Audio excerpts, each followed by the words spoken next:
During the September 29th Lansing City Council meetings, the council members do some shuffling of their proposed budget priorities. A flyer sent to residents paid for by the Charter Commission gets called out for blatant propaganda. And transgender members of the community ask council to give statements denouncing hate, targeting them, and to provide further protections.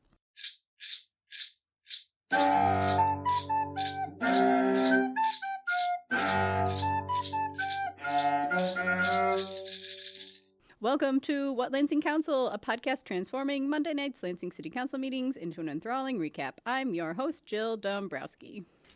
That's okay. Let's roll with it. Okay, so we're here again, and just for those listening, we did our whole interview, and it was so good, and Kris provided so much additional wonderful information, but unfortunately, it was not recorded. Here with me today, my special guest is Kris Klein, and Kris is the president and CEO of the Lansing Economic Development Corporation, a nonprofit committed to advancing Lansing's vitality and equitable economic growth. He is a proud City of Lansing resident since 2011 and a fellow avid watcher of City Council meetings. Thank you for being here, Kris. Thank you. Yep, round two. I will just do my best to summarize your comments. If you want to say like 10 minutes worth of what you think is most important. All right. I think we can say, since it wasn't recorded, it was the best, interview and conversation ever. Right? Ever in the history of recordings. So, yeah, I appreciate the time and being able to talk about Lansing and some of our efforts at the Lansing EDC. So, summarizing all of that, we went through kind of really what the Lansing EDC is and does, and we discussed our role providing economic development services to the City of Lansing, overseeing the Lansing Brownfield Redevelopment Authority, the Tax Increment Finance Authority, as well as our efforts along 4 corridor improvement authorities, or CIAs. Let me see if I can list them. Saginaw, MLK, Michigan Ave, and North Grand River? North Grand River. Yeah, okay. Is North that the Grand airport one? Correct. Yeah. Also okay. referred to as the Gateway right. corridor. So, right. Yeah, that's the newest one. Okay. So, yeah. And they just got a drain easement as part of this? Well, that's part of the, yeah. Not as for the Corridor Improvement Authority, but for some of the efforts at the airport, in their expansion, allowing or it allows investment and business expansion out there. There's quite a bit of property out at the airport, and a great opportunity for businesses to expand. So some of the improvements to their infrastructure will allow for that. Something we didn't talk about, but now I'm just curious briefly, like if someone's like, I want to do something in Lansing, like where should it be? I mean, does that ever happen? That's a great question. It does happen, or if we're talking to developers and wondering what would work here. I think depending on the situation, Do you push them towards certain areas? Not necessarily. I'd say most folks already have a property in mind. Okay. We do have like some site searches, and so that'll just dictate if we have a user, a prospect that's looking for a certain size building, or that has certain zoning, access to highways or rail, et cetera, et cetera. If that building exists and is available, that will dictate where that might go, or if there's property available, if it's appropriate zoning and things of that nature, that'll more or less dictate it. But I think, it brings up a very good conversation piece here as far as being strategic with the resources that we have. They're not boundless. I mean, I don't want to have a scarcity mindset, but I think it's important for us to be strategic in where we're investing and putting, even my team's focus and energies. We can't do it everywhere all at once. So, where do we focus those? And I think with some of the past efforts, you look at Stadium District, Old Town, some of the vibrancy that we see and the investments that we see in those areas, that'd be something that I call like 20-year overnight successes, right? We see them now as these great assets to our community, but they weren't always that, right? They took folks to make that initial risk and bet on this being a place, a hub of activity. And so you saw that up in Old Town with folks just starting to redevelop those buildings 20 or 30 years ago. And now it's grown into what it is, and it continues to expand, including with the Turner North project.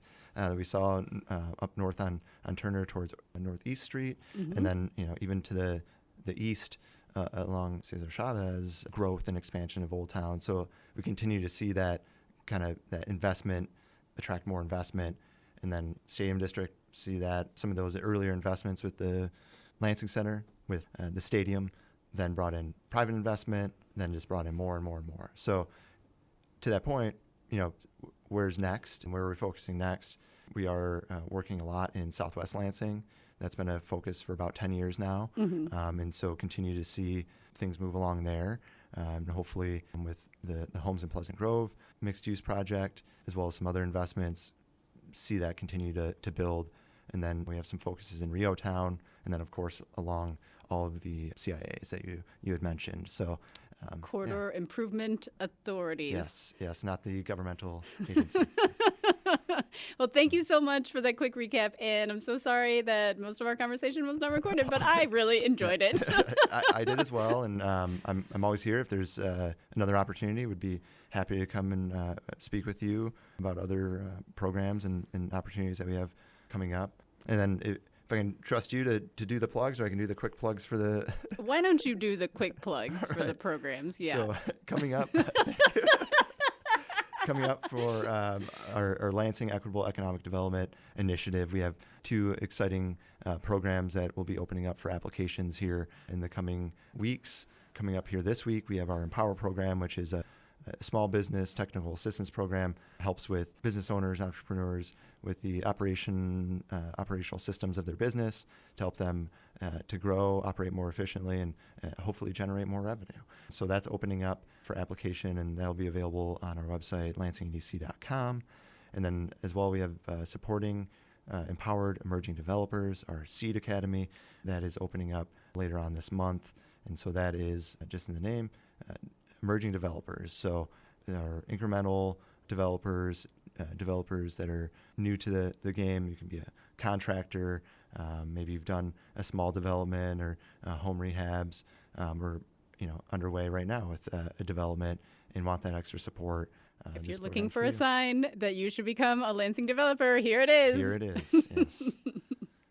Excellent. Well, thank you so much, Jill. Yes. And, sorry about how this all worked out, but I would be more than happy to come back and speak with you. Thank you, Kris. I really appreciate that. I'll put your plugs at the beginning of the episode. Excellent. Yeah. And you can find out more about those in the show notes. I'll link those as well. Okay. Bye. I'm just going to sit here and redo it. So I am going to play Kris as I run back through this conversation, and this will be a good test of my memory to say all the things that he said. So here we go. Thanks so much for being on the podcast, Kris. You're welcome. Thanks for having me, Jill. For additional introduction, please tell us how you would describe Lansing in 1 to 3 words.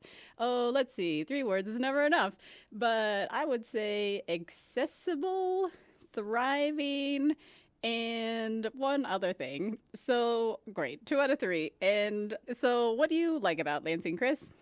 Something I like about Lansing is it is an accessible city. And by that, I mean you can easily access your council members. You can get involved with things more easily than you can in other cities. I moved here from Saginaw when I did an internship, and then I stayed on. And a lot of people from my internship went on to legislative positions, but I went to the nonprofit sector, and that was because I had more of a focus in the student project that I was doing around government and or around like something about administration, I feel like. Sorry, Kris. But yeah, so he likes how accessible that Lansing is. And what's something that you don't love about Lansing? Well, it's hard to say specifically, but I feel like people and other... Oh, right. What he said he loved about Lansing was the people. He loves the people. People are great. People are what make anywhere, what it is. So, yes, people... Thank you, the people of Lansing. Something he would like to see changed in Lansing is the people's perspective on Lansing. And Lansing is a wonderful city, and it's got a lot going for it, and people need to stop being so mean about Lansing not being good, because it is what it is, and it is We are all here and we're trying our best, so let's not be so sour about it. Okay, and then I had some more questions for Kris. Give us an overview of what the Lansing Economic Development Corporation is, how it interacts with our government, and as he said in his intro that we re-recorded, the Lansing EDC manages the brownfield, what was it? It's like the Brownfield Advisory Board, the Tax Increment Finance Board, those corridor improvements, the 4 corridor improvements. So Lansing pays them, their organization, to manage those boards, and then also they shepherd in these larger development projects, and they also deal with smaller development projects as well, and all kinds of economic development. He brought in their annual report, and on the front of it is the Lansing kind of Broadway sign that is the painted letters that's along the Saginaw corridor there. So they're doing tons of stuff for economic development in Lansing, and they're working with the government to do that. And he also mentioned ties between the LEDC and other Lansing economic growth and greater area boards. And there's a lot of these sort of communities that are trying to all work together. The Ingham County, the MISHDA, the Michigan Housing something. Yeah, so great. They're all part of it, the development ecosystem of the area. So we've heard a lot about the housing projects that the Lansing Economic Development Corporation is working on and shepherding through council, and a lot of these projects are asking for tax breaks, and it seems like some people have concerns that these tax breaks are allowing developers to profit at the expense of most of the taxpayers already living in the city. What would you say to these concerns? And Kris was like, I get it, I understand your concern, but if we want to have more money in the city for things like fire and police, basic necessities, we need to grow the city. And we do that by making places for people to live in the city. So we're looking at the long-term plan here, long-term goals of making this a more vibrant and robust city by bringing people here to live. And that's the goal. That's what we're focused on. It's going to be great. Then I said, most of the housing projects we've seen come through City Council lately are geared towards offering workforce housing for folks making 80 to 100% of the area median income, the AMI. And it seems like this is a requirement for some of the state grants. Are there programs and grants, et cetera, to build housing for folks making below this threshold? Developers, they want to make money, so they're going to go for those higher yield projects when they can, and that's just sort of the nature of the game and the situation that we're currently living in. But there are programs for the lower income housing, but it's a lot of work and a lot of extra steps to go through to get the grants and the funding for those programs. So it's hard to incentivize people to do all this extra work for not as much gain, if you can. So that makes sense to me. So great. Next, let's talk about the meeting.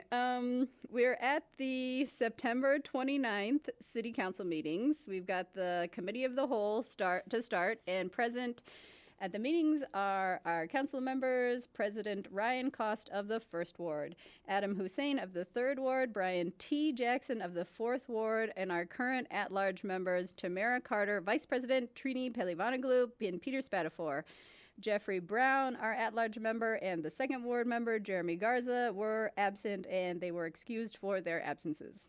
The recording secretary, Sherry Boak, was there, as well as the city attorney, Greg Venker, and Mark Lawrence on the mayor's behalf, the mayor's chief of staff. At the Committee of the Whole, it was a fairly short meeting.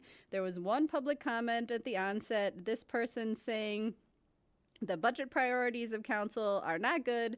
We should have more resources diverted to the police and fire departments. When someone is having an emergency, they're not going to care if the tin can got a facade improvement. And I asked Kris what he thought about that, and he was like, well, I don't know if the tin can actually got a facade improvement. But he said that thing that I summarized earlier about how the more people we have in Lansing, the more resources we're going to have. So we need like a balanced approach to the way that we go about getting and retaining people here. And then we'll just have more and more money for police and fire. So won't that be great? Council spends some time amending their budget priorities, and all members get some words in here, so that was nice to see. President Koss starts things out that he and Spadafor recently went to a public service meeting, and there it was detailed that $11 to $12 million are actually needed to keep the sidewalks in good repair. And last year they proposed a budget of $1 million, so let's up it to 1.3. Councilmember Jackson says, well, we want to see an increase, yes, but does $300,000 realistically get us more sidewalk repair? If we need 11 to 12 million to actually do a good job, then let's just put that in. Mark Lawrence steps in and he says, the numbers from last year with 750,000 for sidewalks, we got 23,000 joints cut and 209 sections wedged out. And Jackson follows up with, was that work contracted out? And Lawrence says, yes. I think Jackson hinting at, we're paying people more money to do this work than if we were just doing the work ourselves with city employees. Councilmember Hussein gets in on it. He says there are a lot of things that can be done for sidewalk repair besides just replacing a whole slab, so it's a nuanced situation. President Koss asked, then should we just say, let's see a significant increase in the sidewalk budget? And Spadafor says, no, we should put a dollar amount in. Councilmember Hussein says, let's make it a 1.5 million. And everyone says, great. Then Spadafor jumps in on the local streets. He says, last year we asked for 7 million, but we want to, our budget priorities to see a change, not just say the same thing. So let's say 9 million. And everyone says, great. And then Jackson says, look, again, this is much below the money that we actually need to maintain our local roads. 8 years ago, we needed to maintain the roads. We needed $25 million, and we're not even close to getting that even now. Councilmember Hussein says, I think that the city actually got more than 7 million this year, so let's just say 2 million more than whatever it ended up being. Mark Lawrence says, oh, yeah, we are right in the administration. We're right there with you. We're pushing hard for road funding. Council President Koss is feeling a little spicy, and he says to Lawrence, well, I haven't seen you out there paving the roads. Councilmember Jackson moves on, saying that we have a budget priority of $100,000 for housing legal assistance, but this is practically nothing. Instead, I think we should be funding the eviction diversion position. And this is somebody to be in a job that helps people to not get kicked out of their housing. And they all talked about how this was an effective position in the past, and great. So they're agreed on that. Then President Carter asks a clarifying question. We have in here 3 police officers and 3 Lansing Fire Department. Is that 3 combined or 3 for each? And Peli Voneglu, who is on the Public Safety Commission, committee says it's 3 each for a total of 6. So that's clear as mud now.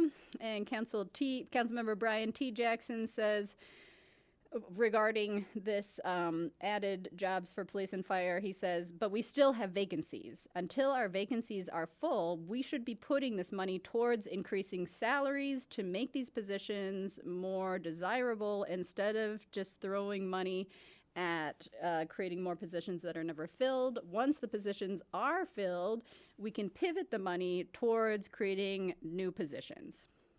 And President Koss says, well, the number one issue I'm hearing from the chiefs about this is that people are retiring after their 25 years, and then they go on to get other jobs, and we have to pay out their retirement benefits. We need to keep people beyond the 25 years. Councilmember Hussein says, yes, we're seeing a decrease in staff and an increase in calls. This can't go on. We need more bodies. There's a public comment later in the meeting that gets back to this, and she's saying that what she's heard is the biggest stumbling block is for people to getting hired isn't the low wages, but that the HR department, the human resources department, isn't quick enough to respond to people when they do apply for the job, so that they end up applying to a couple of jobs and then they get a job somewhere else quicker, so they take that. And also a general reluctance of people to go into policing in the first place because of shifting societal views on police workers. So I asked Kris if he had a view on this, and he was like, yeah, well, everybody has like a little different perspective on how the police budget is going and how the police work is going. And I think all of those views are valid, and it's a complicated issue.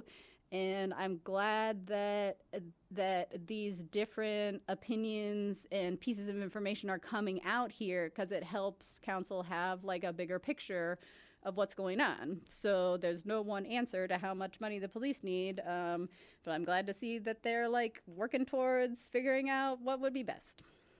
And I said, great. And I said, also in the proposed budget, they have an increase of the money to the Lansing Economic Development Corporation, which Kris Klein is from $300,000 to $600,000 to, quote, keep up with inflation. So a lot of inflation going on there at the LDEC. And he kind of like smiles and he's like, yes. Yeah, we haven't gotten like a bump up in over a decade. So also the language in there is to like, yes, like there's a big jump, but like going forward, the language is, to like generally keep up with inflation, not to just set aside like a certain dollar amount each time. So I've had meetings with the Economic and Planning Department, and we've talked through how the money gets used, and the City Council and the Planning Department are putting a lot of faith in our organization to do a good job, and they've seen the returns that we have made so far, and they trust that we're doing good work. So that's why they're giving us more money. We have a proven track record of completing the projects that we set out to do, and it's nice of them to reward us for that and to keep working together to make the economic landscape of Lansing more desirable and vital and all of that. So great. Then there's a closed session to discuss 17 ongoing litigations. After the break, the mayor is in attendance, and also the deputy clerk, Brian P. Jackson. No clerk swope at this time. The audience is fairly packed, a lot of folks wearing white, and they are there in support of public commenters speaking for transgender rights and protections in the Lansing area. To start the regular meeting, Vice President Carter gives a tribute to the Lansing chapter of the NAACP, the National Association for the Advancement of Colored People, the nation's oldest and largest civil rights organization. And they are running an annual event whose tagline this year is the fierce urgency of now, which I liked. Their president, Harold Pope, spoke very clearly about their group's commitment to destroying discrimination wherever it may be, and how they stand against the oppression of anybody. Then there is some cute confusion of Jacksons with Brian P. and Brian T. Jackson, both on the dais. And T. Jackson, council member, holds up a flyer recently sent to all Lansing residents. Perhaps you have seen it. It says, "Your charter, your choice," with the Lansing seal on it, but no indication of who actually paid for it. T. Jackson is not happy with this flyer. He says it is a persuasive piece and not neutral in laying out both sides of the argument. The text on the flyer is very clearly for the passage of the charter. T. Jackson says, who is benefiting from these changes that the charter is putting forth? In all of our communications, we cannot be persuading the voters. We need to just lay out the information for them. President Koss says, 100% with you. I will be filing a complaint with the Attorney General. This is a violation of campaign finance laws. Clerk P. Jackson gets in and says, I know what's going on here. This mailer was paid for by the Charter Commission, who is paid by the city, and it was vetted by their attorney to ensure that it didn't violate any election laws. And to this, President Koss says, sounds like they need a better attorney. Then the mayor it's time to speak, and he says that Dam Jam was great, also the powwow, and there was a basketball game between the Lansing Police Department and Fire Department, but the Boys and Girls Club was the real winner. And he won't say who was the winner because he loves both of his departments equally. My source in the audience, though, confirmed after an eye roll that it was the fire department. The mayor continued that if anyone out there needs a fire detector, they should call 311 and they'll give you one. Also, the Metro Bowl will be demolished this week, and the Human Relations and Community Services meeting on the Mod Pods will be on October 30th. And here I asked Kris what he thought about the Mod Pod situation, and he was basically like, it's a tough situation, but I have seen that Lansing is working hard to have conversations across all people, all communities affected by this. So it seems like they are doing their due diligence with keeping the lines of communication open and working hard towards doing something. In the consent agenda, so then there's like a few things grouped together for council to just approve. And in that was the Turner North Brownfield redevelopment plan that Kris and his team had worked on passing through with council. And this does pass.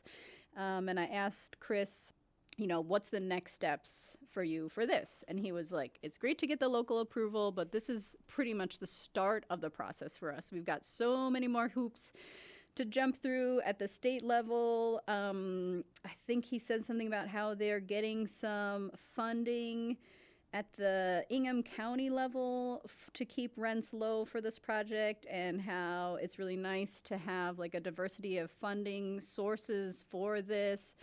And in the back of my mind, I'm like, okay, like, it's great that they have this like figured out now, but like, we're so far from the building even being there. Like, hopefully these funding sources are like locked in.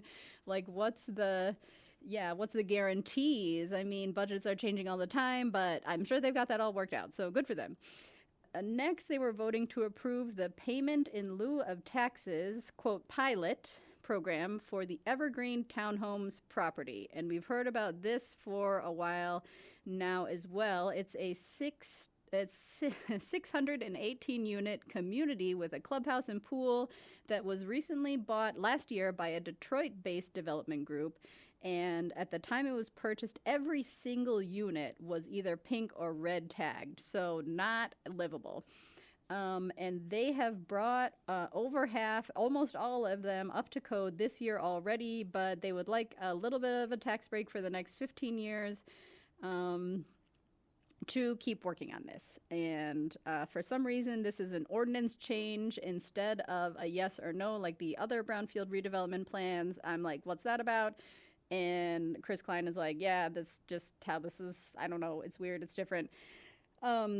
T. Jackson says, we can't lose these 618 units of housing stock. However, this was, quote, affordable housing before, and now it is moving into, quote, workforce housing, which is too bad. Councilmember Hussein says, well, I've talked to the developers quite a bit, and the rents that they are listing include the full housing burden, and that's water and electricity, I don't know, Wi-Fi, maybe.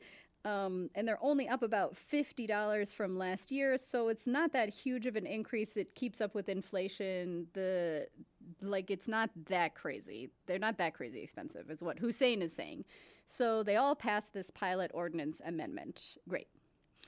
Next, President Koss gets a chuckle from the audience with a small joke about how a lot of the items from the mayor are being sent to city operations, including local changes in parking regulation, adding some yield signs and stop signs. Also, Kris Klein is hoping to be appointed to the Downtown Lansing Inc. board, and he's excited about that.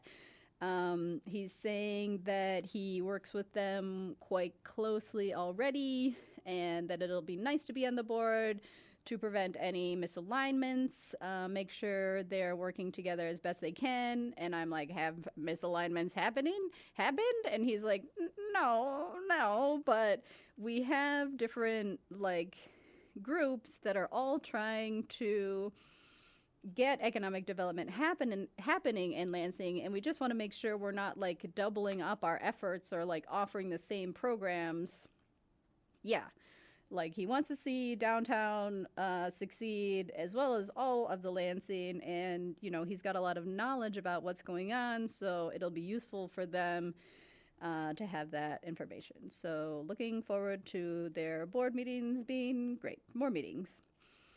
So on to the public comments. We have 20 public comments, and 2 are agreeing with T. Jackson and Cost about the city charter mailer. They're saying this is egregiously biased propaganda and, quote, the craziest thing I've ever seen. One saying, I am a no vote on this.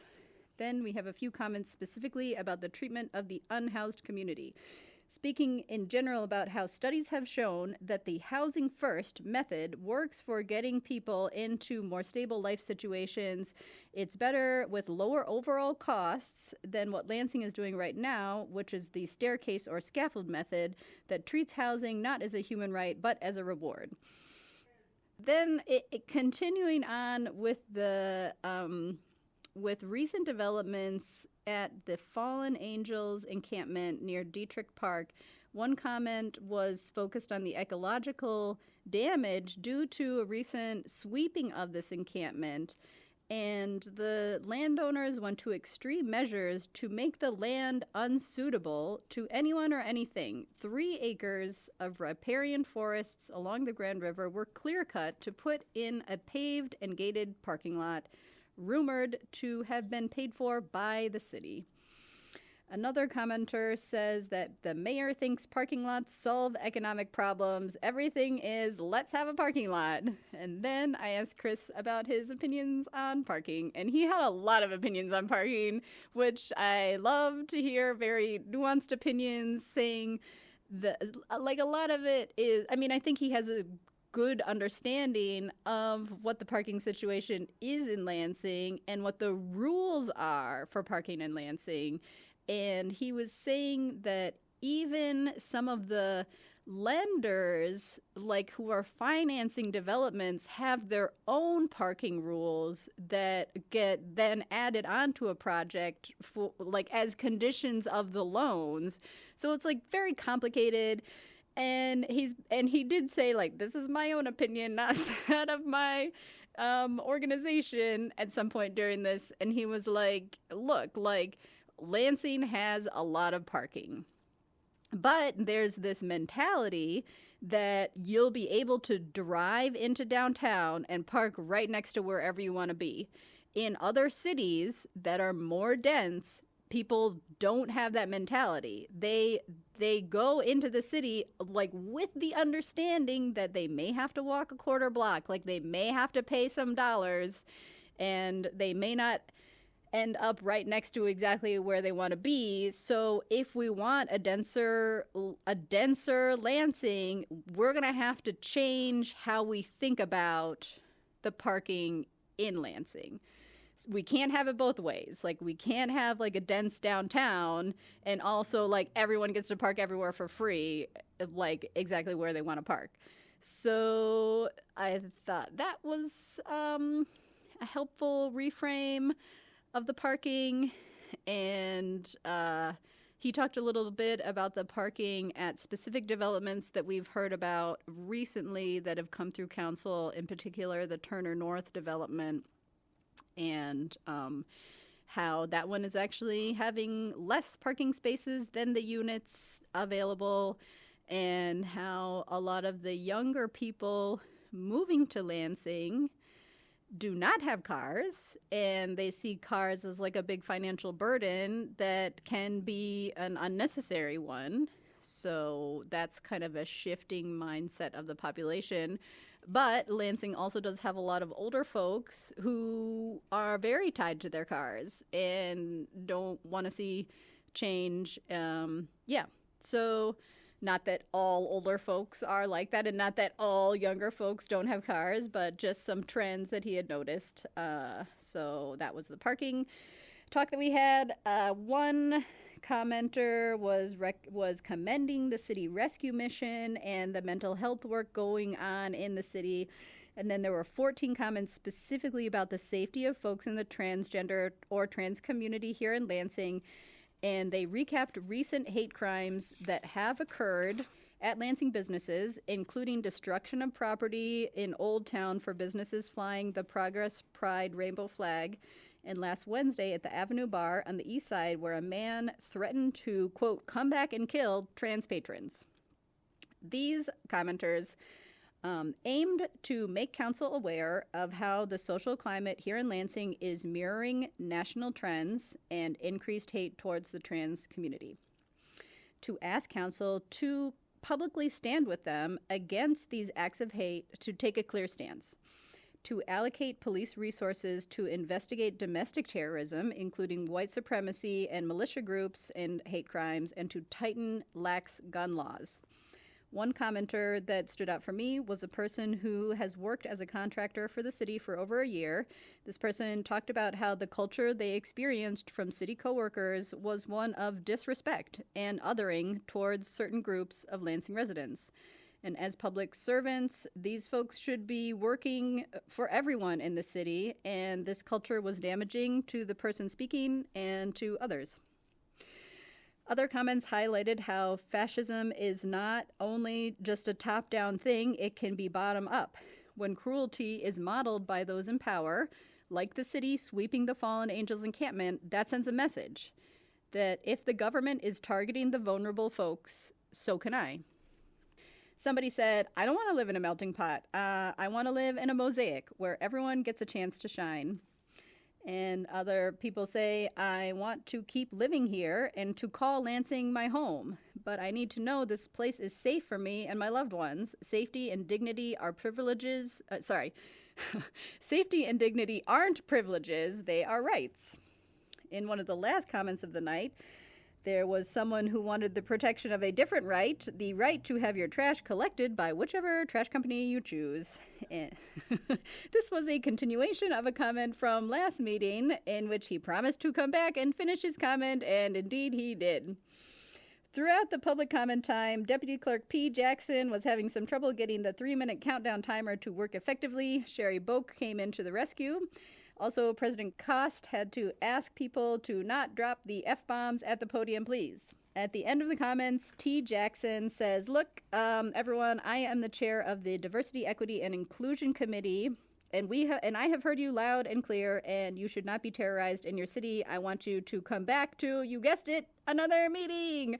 Let's keep talking about this. We can get the administration and the police to come to our next meeting, and we'll all sit together and talk about solutions.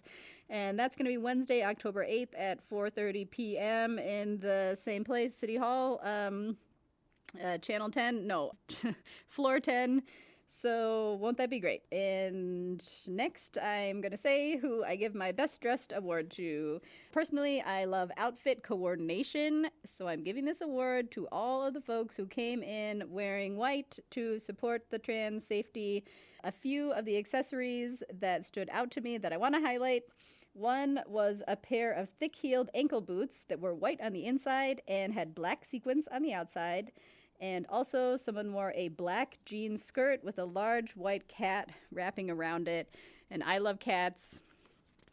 And Kris Klein said, I love dogs. And I was like, great, you can wear your dog skirt to the next meeting. And he's like, well, maybe I'll get like a lapel pin or something. And I was like, okay, that's probably not going to win you any awards, but you do what you want to, Kris. And he was like, yes, thank you. And then he said his bit about those 2 programs that he's working on. So I put that at the top. So that was good. We did that. And I want to say thank you to my Patreon members. I really appreciate your economic support. If you want to see the bingo results from the meeting as well as an issue map, you can check out the Patreon webpage, which is great. And the next meeting will be in 2 weeks on October 13th. Our special guest will be Rebecca Kazin from the Women's Center. Thank you so much, Kris Klein, for speaking with me, and then also speaking with me again once I realized it wasn't recorded. Thank you. Thank you to the Public Media Center for letting us record with you, and thank you all for listening.